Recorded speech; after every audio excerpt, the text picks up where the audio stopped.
नमस्कार. जो आपण एक 2-4 दिवसापूर्वी एक व्हिडिओ टाकला होता, की नांदणगावच्या महादेवी हत्तीनीच्या संदर्भात. आज त्याच्यावरती जरा थोडंसं मला बोलू वाटलं म्हणून म्हटलं व्हिडिओ करावा आज. तो हत्तीचा जो व्हिडिओ आहे, या व्हिडिओच्या माध्यमातून अख्खा महाराष्ट्र जागा झाला आहे, याचं मला खूप समाधान वाटलं.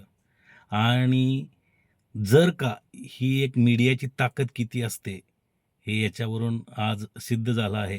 तरी मला असं वाटतं, की ज्यांनी या हत्तीनीच्या संदर्भात व्हिडिओ तयार केले असतील, या वेगवेगळ्या मीडियावरती पाठवलं असेल, त्याच्यापासून जनजागृती झाली. विशेष म्हणजे कोल्हापूरवासियांचं मी मनापासून आभार मानतो.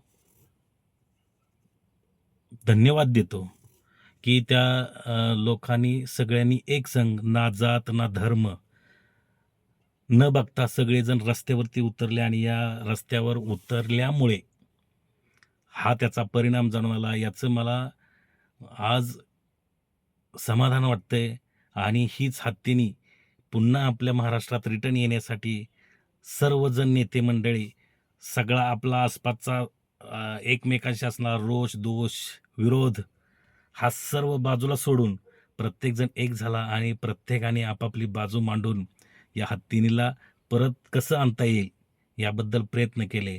असाच जर आपण सर्वजणी एक संघ जर राहिलो ना, तर आपल्या महाराष्ट्राची एक काडीसुद्धा कोणी वाकडी करू शकत नाही मित्रांनो. छत्रपती शिवाजी महाराजांनी त्यावेळेस एक फर्मान काढलं होतं शेतकऱ्यांच्या संदर्भात. जो कोणी माझ्या शेतकऱ्याच्या काडीला जर हात लावेल, त्याचे हात कलम करण्याचं फर्मान आपल्या छत्रपती शिवाजी महाराजांनी काढलं होतं. त्या फर्माना इतपत नाही म्हणत मी.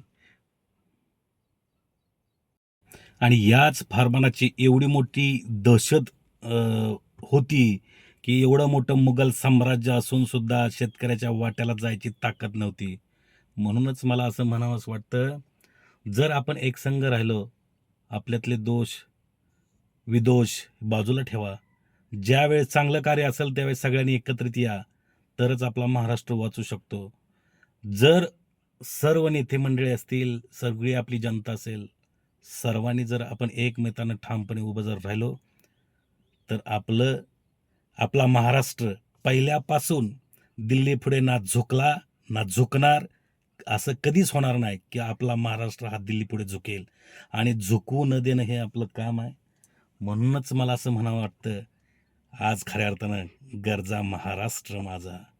हत्तीनी ही 100% पुन्हा रिटर्न येईलच, याबद्दल मी आशा व्यक्त करतो आणि थांबतो.